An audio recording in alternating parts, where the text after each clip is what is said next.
Yo, what is going on, ladies and gentlemen? My name is Adamoose, and today in this series called In Depth, I'm going to be breaking down everything that you need to know about Jarvan Jungle.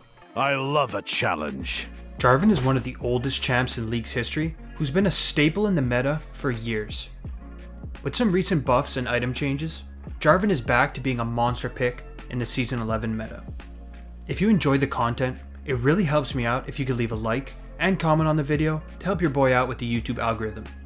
If you want to talk with me and other members in the community looking to improve, be sure to join the Discord link in the description. I hope you guys can learn something. Enjoy the video.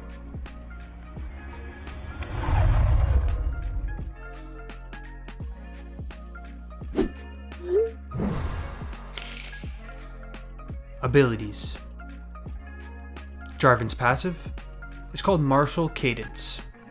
Jarvan's basic attacks deal 10% of the target's current health as additional physical damage against all targets. This is capped at 400 damage. This effect cannot occur on the same target more than once every couple seconds. It's important to use this bonus damage as many times or to as many targets as possible to really increase your damage output. Jarvan's Q is called Dragon Strike. Jarvan extends his lance in the target direction, dealing physical damage to all enemies hit and reducing their armor for 3 seconds. If this lance connects with a deployed Demacian standard flag, your E, Jarvan dashes to its location, knocking up nearby enemies along his path. We'll discuss this more shortly, since this is the core of J4's kit. Dragon Strike is Jarvan's main damage tool, not only dealing big damage, but also shredding armor so you and your team can deal more damage to the target. Jarvan's W is called Golden Aegis. Jarvan slows all nearby enemies for 2 seconds, granting himself a shield that increases in power for each enemy hit by Golden Aegis. This shield also scales with your maximum health, making you extremely tanky in teamfights. Jarvan's E is called Demacian Standard. Passively, Jarvan gains bonus attack speed. When casted, Jarvan throws out a Demacian flag to the target location, dealing magic damage to enemies within the area. The flag remains for 8 seconds, granting you sight of the surrounding area, and providing an aura that grants bonus attack speed to Jarvan and all surrounding allied champions.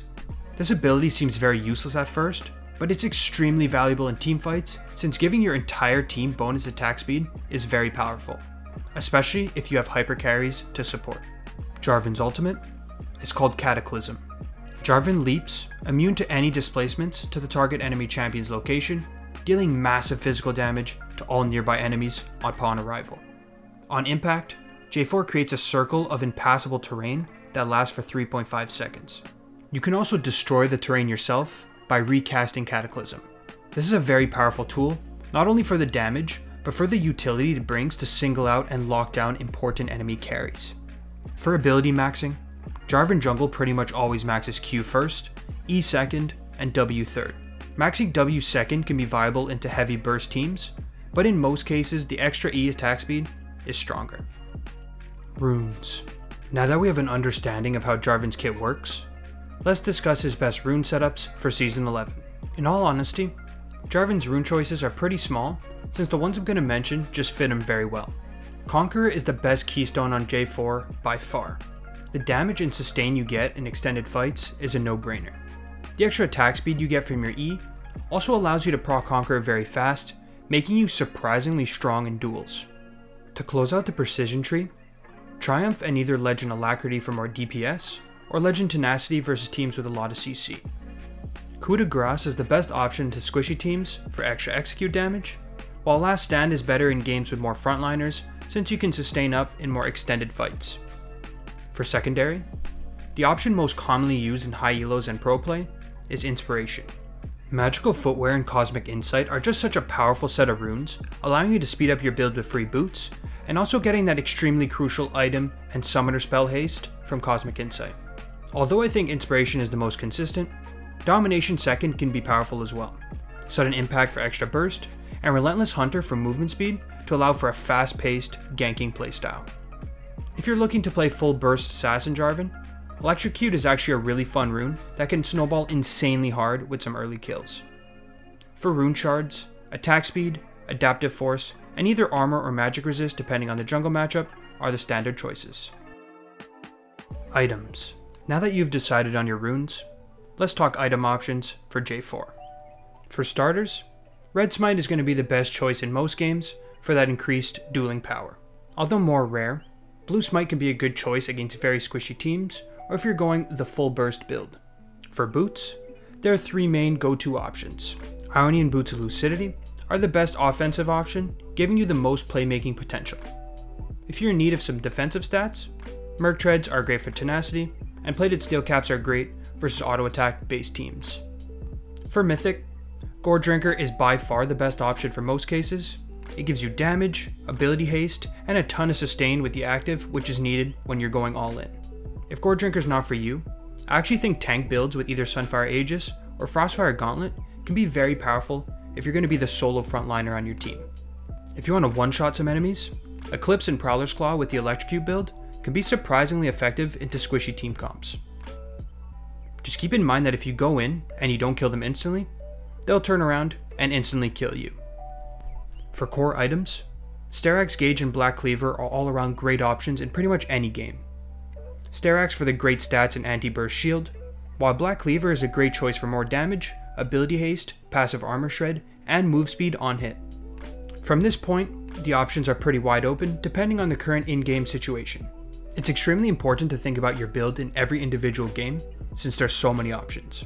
Your build's goal should be to get as tanky as you can while also building damage so that you can be a solid frontline for your team while also threatening the enemies on the backline. Tips and tricks. Now that we've got the general info down for J4, let's discuss some tips and tricks to greatly improve your game. First off, it's crucial to use the bonus damage from your passive to as many targets as possible when you can. Examples of this could either be clearing AoE jungle camps such as raptors, or switching your focus in teamfights. On the topic of clear speeds, keep in mind that your E deals AoE damage, even if it's a small amount. This can help you out a lot when killing raptors and Krugs. Another important tip is remembering to pick up an early sweeper to aid in Jarvan's ganking playstyle. If you want to get Oracle Lens for your first gank, a good strategy is placing a ward at 55 seconds, recalling, and then getting the sweeper right away. This allows you to actually scan for early enemy vision and work around it. If you see crowd control coming, keep in mind that you can actually buffer CC with your EQ combo. If timed correctly, you can bait out key cooldowns from the enemy trying to pick you out. Lastly, before we discuss combos, tracking summoner spells and important movement spell cooldowns is extremely important on Jarvan. The reason I stress this for J4 in particular is because your EQ combo and ult are both way less valuable when the enemy still has a dash or flash up. Tracking that immobile Jinx's flash timer can be a huge difference maker in those mid to late game teamfights. To start off with combos, let's first talk about the most important ones first. EQ Flash is probably the most useful combo you can get the hang of since it has so many use cases. Simply EQ and flash right before you reach the end of your dash range to extend or change the direction of the knockup. Pulling this off correctly can really catch people off guard and help your team make crucial picks. Next would be the all-in combo. This is simply the most damage output you can do with a full spell rotation. EQ in, auto, W, auto, auto. If you want to do this with your ultimate, simply use R right after your EQ combo lands. Another interesting combo is a disengage plus trap. To do this, you must be in ult range, but simply cataclysm the enemy in, auto, and then EQ away, getting yourself out and leaving the enemy carry trapped inside. And lastly is a very simple one, but I almost never see it from beginner Jarvan players. Simply using QE for maximum poke damage. This seems so obvious, but it's actually a very useful combo for poke when you don't want to full commit to a fight. Too many times I see a target at kill range from QE, and the Jarvan player uses EQ instead, overcommitting and dying for an otherwise free kill. Jungle clears. Now let's jump right into J4's best jungle routes to ensure that your early game goes as well as possible. First off is the level 2 gank or invade path. This is Jarvan's most aggressive path, where you're either looking to gank or invade as soon as you have your EQ leveled up. J4 is actually extremely strong at this point and can punish enemies overextended in lane or junglers who are weak early on. Just keep in mind that this path can be very punishing if you do not succeed with your early play. This game plan should only be done when you have a really good opportunity. If you're wrapping around an enemy who still has flash, make sure you walk up, auto attack to apply red buff and wait out their flash cooldown for the easy EQ follow-up and the kill. Next is the most common 3-camp gank or invade path. This is the more consistent, safe version of the level 2 path. The most common 3-camp clear usually consists of both buffs and Gromp to hit level 3, get double buffs, and begin with the ganks and playmaking action. I emphasize both ganking paths on Jarvan because his kit is really designed to make things happen early. It's important to keep this in mind in champ select and while clearing your initial camps, since missing out on those small timing windows can be a huge difference maker to your success on J4. And lastly is the 5-camp into Scuttle path. This is the safest path, usually used if there is no early aggressive plays to be made early on. Simply clear both buffs and 3 other camps on your way to your desired Scuttle Crab. This allows you to either gank right before Scuttle spawns, or take Scuttle, hit level 4, and begin the playmaking from there. Although Jarvan is not the fastest clearing jungler, sometimes the best option is to passively farm up if there's no opportunities. The most important thing to take away from this jungle clear section is to always reevaluate what path you will do in each individual game. J4 has a ton of options, and knowing when to use each game plan can be the difference maker between having a good or bad early game. Weaknesses. Jarvan's biggest weakness is that he could be a bit one-dimensional, especially into certain team comps. Since his gap closer is his only form of CC, it can be easily dodged or outplayed with the correct timing or setup. Jarvan really does have a hard time dealing with extremely high mobility champions, which is why I usually recommend waiting to see the enemy's picks before locking in. Champions like Janna and Ezreal make your life extremely difficult in the mid to late game teamfights since they have so much peel and escape. Another downside to Jarvan is he does kind of rely on your teammates to be somewhat competent for his kit to be used to its full potential. Since J4 becomes more of a supportive frontliner with utility, you can't do it all yourself in the mid to late game teamfights. To prevent this, it's important to play not only to get yourself ahead, but also your allies so that your utility does not go to waste. Lastly, even though Jarvan's a basic champion, he is actually very easy to mess up. If you miss your EQ combo, you're in a world of trouble. It's crucial to go in at the right times and not to overcommit away from your team.